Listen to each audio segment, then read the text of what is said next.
تو اس نے بڑی زبردست بات کی میری بیٹی نے. اس نے کہا ابو جس طریقے سے نا اب امی کے پاس وسائل ہیں تو امی کو ضرورت نہیں ہے کہ وہ گھر کا جھاڑو خود دیں, تو انہوں نے گھر میں مائی رکھی ہوئی جھاڑو دینے کے لیے, تو ان کے پاس وسائل ہیں. تو 3,000 3,500 یورو میں 4,000 یورو میں ان کو ایک ڈاکٹر مل رہا ہے, تو وہ اس طرح کا کام وہ خود کیوں کریں, وہ دوسرا کام کرتے ہیں, وہ اپنی زندگی کو تنگ کیوں کریں. اسی لیے آپ دیکھیے کہ ان ڈیولپڈ کنٹری میں, امریکہ میں کتنے لوگ USMLE کر کے جاتے ہیں. تو ڈاکٹری ان کے لیے وہ والا پروفیشن نہیں ہے جو ہم نے اپنی غلط پرسیپشن کے اندر بنایا ہوا ہے کہ شاید یہ پروفیشنز میں سے ٹاپ پروفیشن ہے. اور وہاں پہ ہم دیکھتے ہیں زیادہ تر جو ڈاکٹرز ہیں وہ اسی طرح پاکستان سے, انڈیا سے, مصر وغیرہ سے, عرب سے, عرب ممالک سے, افریقہ سے. تو اس لیے یہ ہے کہ ڈاکٹروں کی ہمیں بہت سخت ضرورت ہے, انجینئرس کی بہت سخت ضرورت ہے. لیکن جیسے جیسے سائنس اینڈ ٹیکنالوجی ترقی کر رہی ہے, خاص طور پر آرٹیفیشیل انٹیلیجنس کے آنے کے بعد, ہمیں فلاسفرز کی بہت ضرورت ہے. فلاسفر زیادہ اہم ہے ایک ڈاکٹر سے. یہ میں ڈاکٹر کی اہمیت سے انکار نہیں کر رہا, میں خود ڈاکٹر ہوں, یہی پڑھاتا ہوں.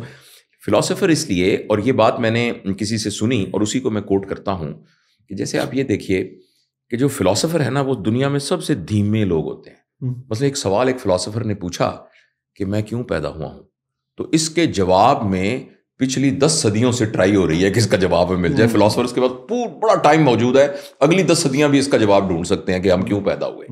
لیکن جو سائنس اینڈ ٹیکنالوجی ہے اس کے پیچھے ایک فائنینشیل سسٹم جو ہے وہ ایگزسٹ کرتا ہے. بالکل. اور یہ جو سائنٹسٹ ہیں نا وہ ویٹ نہیں کر سکتے, کیونکہ انہوں نے اپنے پروجیکٹ کو لانچ کرنا ہے کمپٹیشن کے لیے.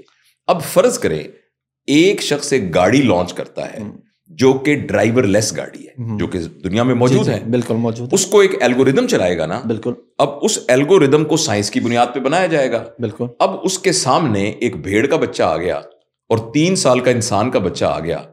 اب اس کار کے پاس کیا چوائس ہے کہ وہ انسان کے بچے کو کچلے, کیونکہ دونوں میں سے ایک کو بچا سکتی ہے, یا بھیڑ کے بچے کو کچلے. جو آپ اس کو الگوریدم دیں گے وہ یہ دیں گے کہ کون مفید ہے, اور اگر وہ پورے ڈیٹا سے سرچ کر کے کرے گا تو غالباً بھیڑ زیادہ قیمتی ہے جو دودھ دیتی ہے, جس کی اون سے بہت سارے وہ چیز بنیں گے. اور وہ 3 سال کا بچہ تو نہ اس کی پروڈکٹیوٹی ہے, نہ معاشرے میں کوئی رول پلے کر رہا ہے. تو شاید الگوریدم اس کو یہ کہے کہ انسان کے بچے کو مار دو اور بھیڑ کے بچے کو چھوڑ دو. اب یہاں اس کے الگوریدم بناتے ہوئے, اس کا سافٹ ویئر میں کوڈنگ کرتے ہوئے, یہ جو ہیومن فلسفی ہے اس کو انکارپوریٹ کرنا بہت ضروری ہے. ابھی بات سمجھے نا. تو یہ بہت ضروری ہے کہ یہ جو سوشل سائنسز ہے, جو انسان کا انسان پنا, کیونکہ نئی آرٹیفیشیل انٹیلیجنس کے بعد اور مشین لرننگ کے بعد اور ان تمام چیزوں کے بعد سب سے ہمیں آسانیاں تو بہت مل جائیں گی, لیکن سب سے بڑا خطرہ یہ ہے کہ انسان کا انسان پنا نہ کہیں ختم ہو جائے, انسان بھی مشین کی طرح نہ ہو جائے. تو اس لیے میں سمجھتا ہوں کہ ہمارے آنے والے بچوں کو جو علم سیکھنا چاہیے وہ کمپیوٹر سے ریلیٹڈ ہونا چاہیے, وہ فلسفی ہونی چاہیے, وہ ہیومن سائنسز جو ہے نا, ہیومن بیہیویئر کے بارے میں پتہ ہونا بہت ضروری ہے. ہمیں ہسٹری کا پتہ ہونا چاہیے, ہسٹری بہت ضروری ہے, جغرافیہ بہت ضروری ہے. ہمارا ایک دوست کہتا ہے کہ اگر آپ کو ہسٹری کا نہیں پتہ نا تو آپ ٹائم میں اورینٹڈ نہیں ہیں, اور اگر آپ کو جغرافیہ کا نہیں پتہ نا تو آپ اسپیس میں اورینٹڈ نہیں ہیں.